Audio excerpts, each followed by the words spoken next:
Well, we just got a hell of a lot of stuff out of the way, including the Parrot Mafia, and the actual Mafia, and the migratory snowmen. That was weird. Let's do the last dungeon.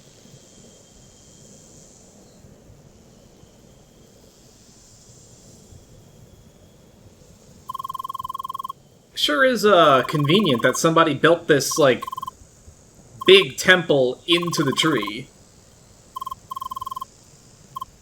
Yeah, that seems a very notable thing to have done. There's not a whole lot of very good reasons to do that.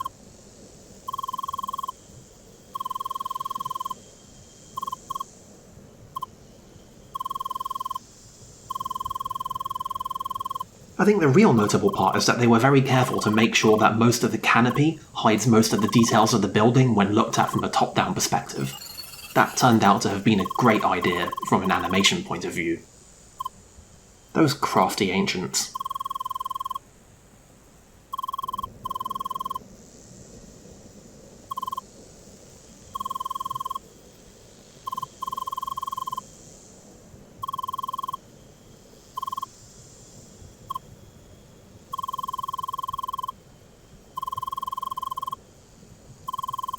You know what? I'm with you, Jern. We've done all of these dungeons right in a row. I've also had enough of this.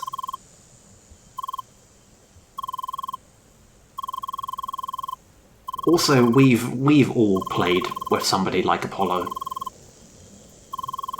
We know this feel.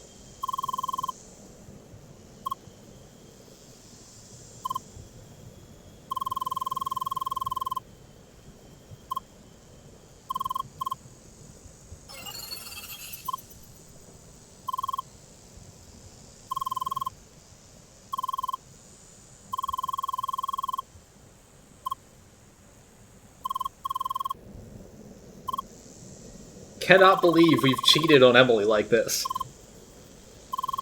Disgraceful behavior.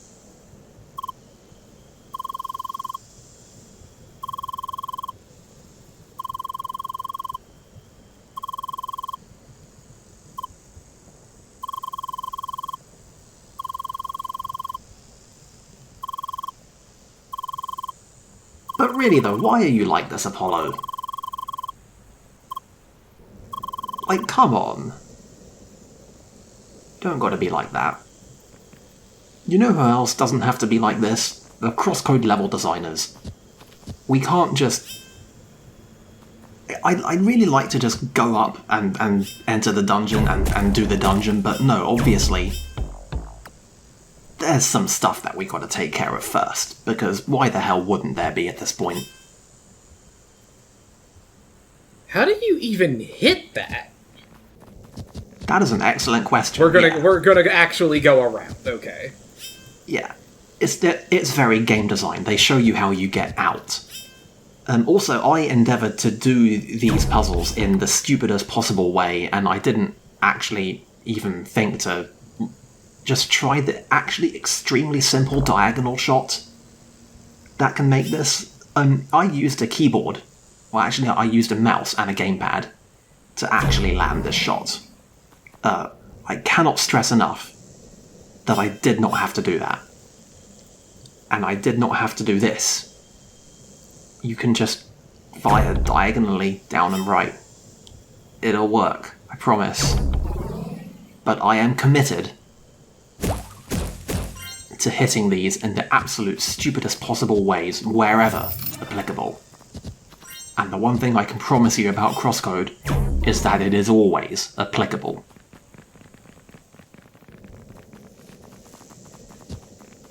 There are many things I can say about this game, but I certainly do have to...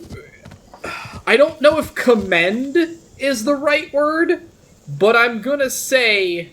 Yeah. Commend the, consistency. Resilience it has in terms of letting you do the dumbest possible shit. Mm-hmm. Anyway, that was our solution to the one button input puzzle. Yes, it actually was the Konami code, and the only reason it doesn't work, besides the fact that they hard-code it so that you can't do it before reading that, is because they swapped around the B and the A at the end. CrossCode. Then it's not the Konami code anymore, bunch of scrubs. Isn't it? I mean, I say we can go full Ship of Theseus in analysing the Konami code. Like, you can do a thing that's obviously a reference. You can swap out a couple things in it. It's still the Konami code. You can swap out almost all of it. I don't believe you can define the point at which it stops being the Konami code. Also, hello. Ah, I see Goku has found us.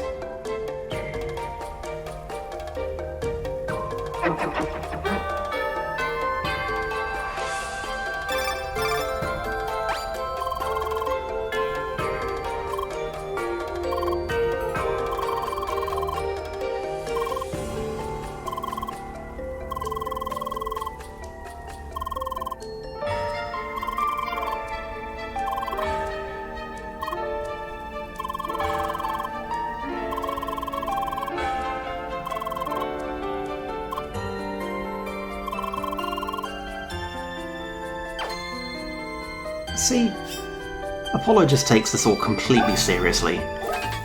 It's kind of like Tronny never left. So anyway, this is a dual element dungeon. They're very, very particular about this. It was the whole theory. This is like the missing second halves of both of the other temples, but overlaid on each other. Except still kind of not, because it does a lot of splitting into paths, and each path is like... This is the wavy half with shock bonuses, and then there's the shocky half with wave bonuses. But still, these are pretty definitely dual element puzzles. Do you know what else these puzzles are? They're difficult. This is it. This is the gloves fully off. I promise there are no more sub-gloves after this.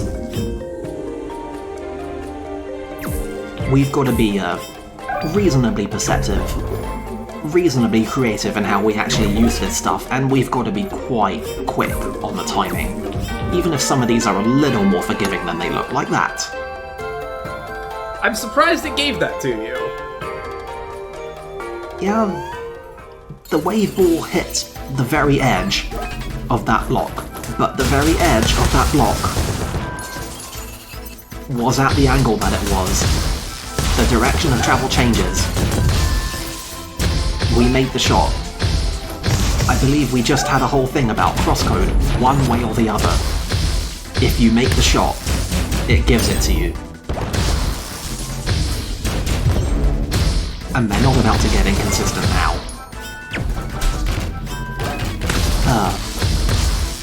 Anyway, Gran Criscaio doesn't really introduce any entirely original gimmicks or any original enemies. It just has all of the other stuff all together at the same time in the same room. It's actually kind of intense sometimes. These rooms can take you by surprise if you let them. But as ever, the only hit point that matters, etc, etc.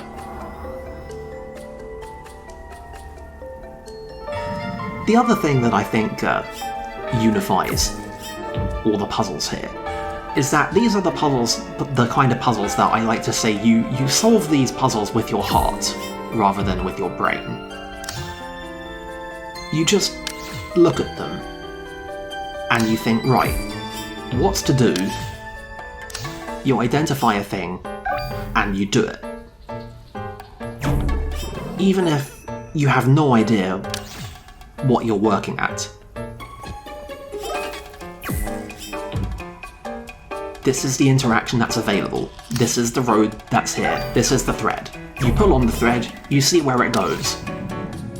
Just whatever you do, don't stop and think about it. Don't try and figure it out.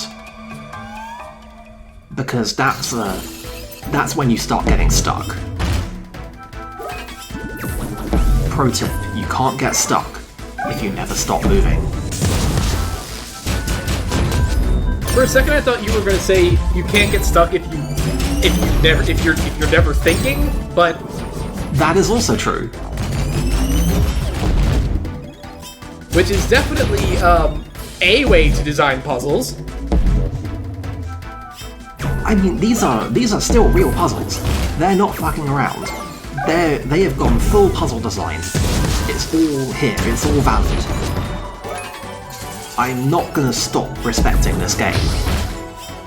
I'm just saying, the balance they've managed to hit in making these things is honestly kind of remarkable. Also, I want to continue trying to say insightful things about puzzle design to stop people from paying attention to how I'm fighting and realising how long it took me to remember that Blu-rays are actually weak to shock and not wave. So this was really a very tactical, light discussion.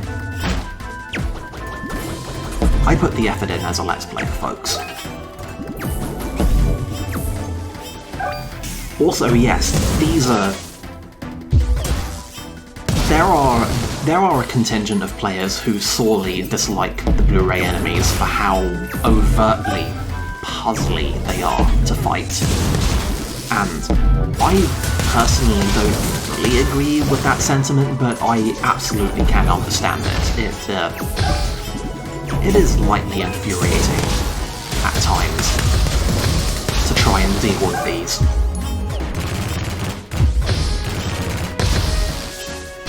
And once again, I almost managed to actually fully fuck this up.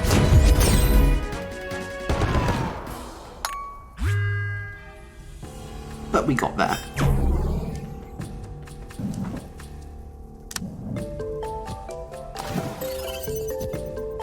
So yeah, the structure of the opening gambit here is pretty apparent. Do remember that door up top is actually like open and unlocked and you can go into it. It is not the locked exit door. I will not reveal how long it took me on my first playthrough to actually realise that I could just go in there. I definitely would not have realised that. Right?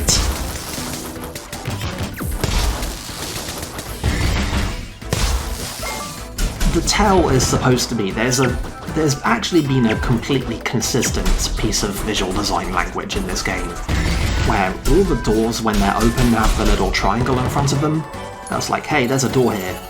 You can go in it. The triangle appears on the floor when it's open. And it lights up. If it's lit up, you can go in. It is not locked. Incidentally, this room both has it has the triangles, but it has the energy barriers anyway, because sometimes they just go the extra mile. But honestly, I think that just makes it less obvious that the triangle is actually supposed to be a tell. For 99.9% of the game, this does not matter. But, sometimes we accidentally become game design case studies. And like in every other available walk of life, most of the time you don't want to accidentally be a case study.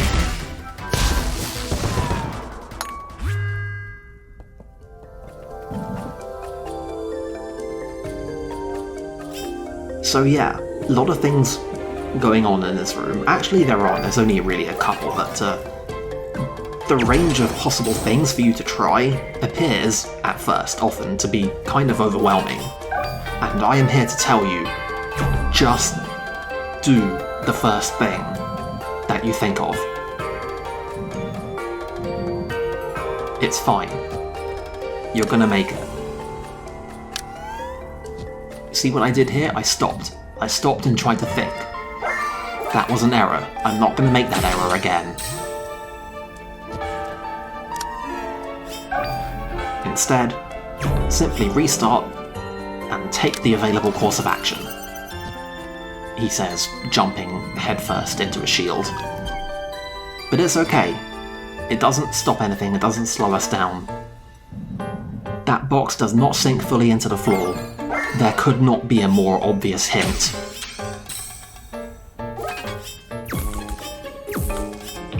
And you see?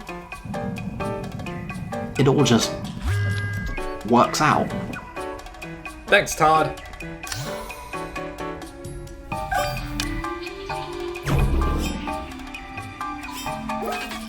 This here's a fun room. Again, I note the name. The name of this room is simply Geometry. Oh, okay.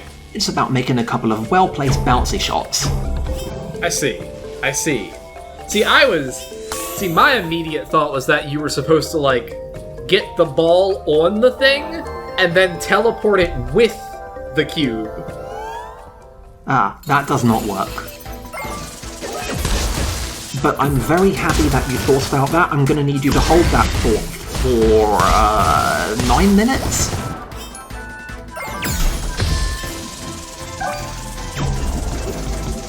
We'll be pleased that you did. I cannot believe I managed to land that exactly on the corner of that wall.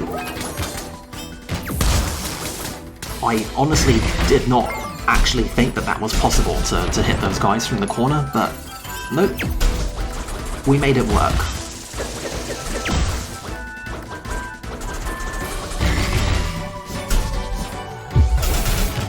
Honestly, what a lot of these enemies have in common is that they just hit you with a lot of stuff real quickly.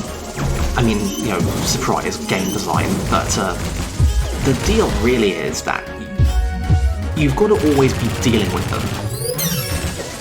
What you've got to not do in these rooms is get onto the back foot. It's kind of difficult to recover once you start messing things up and your hit points start getting low and your overload starts getting full. And you keep having to try and make these shots under pressure. It doesn't really work out. And you can survive a decent amount of stuff, but not forever. Not even actually for very long. So really, the puzzle here, so to speak, is just pick an enemy and just deal with it as hard as you can. And if you do that, like with solving the puzzle with your heart, this will basically all just work out. It is not as terrifying as it looks. Huh, okay. This room is almost as terrifying as it looks. I was gonna say, yeah, that is not the thing that I expected to happen there, but okay. Yeah, the margin is pretty low, but I thought there was an exit in the southwest for some reason. Or the southeast. yeah, everyone thinks that.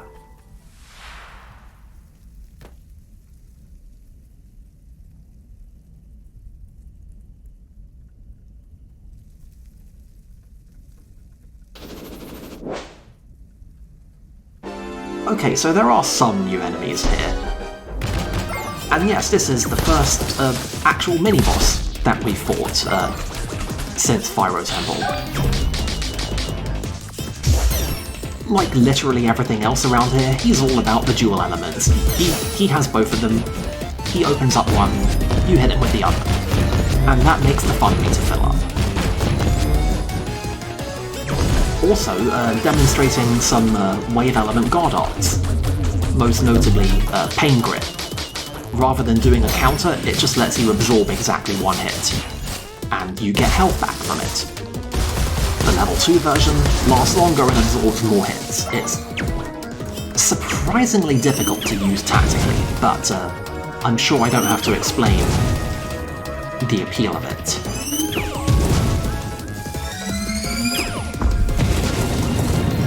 Personally, I'm much more of a fan of managing to land Clock Block against him than Pain Grip, because, you know, Clock Block is very good for countering for reasons I definitely don't have to explain. But it's all good. Just hit him with the stuff. You'll be fine. Also, don't try to hit him with Spirit Blast, because he can dodge out of it. Just hit him with the basic stuff. Don't overthink this.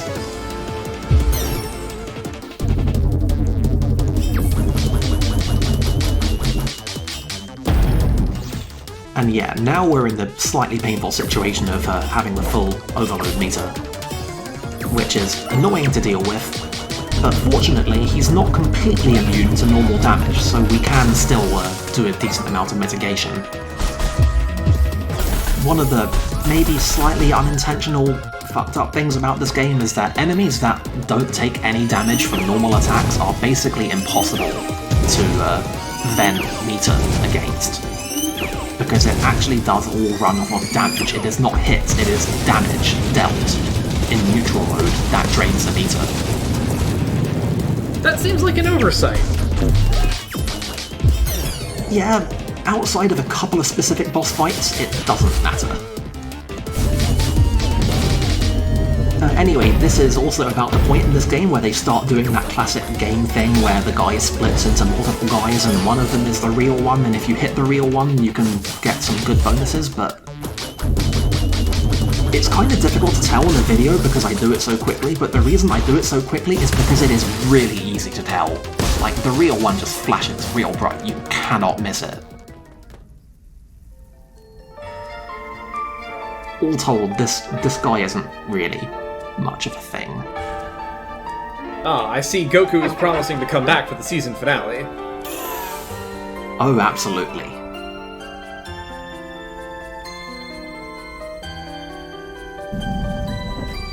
So being a proper dungeon, this one has a break room in the middle.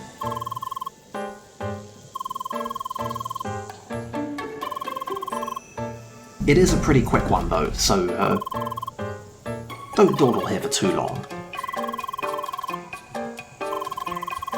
Gotta say, Sun Wukong, out of nowhere, was not... That's a little higher brow reference than what I was expecting, to be completely honest.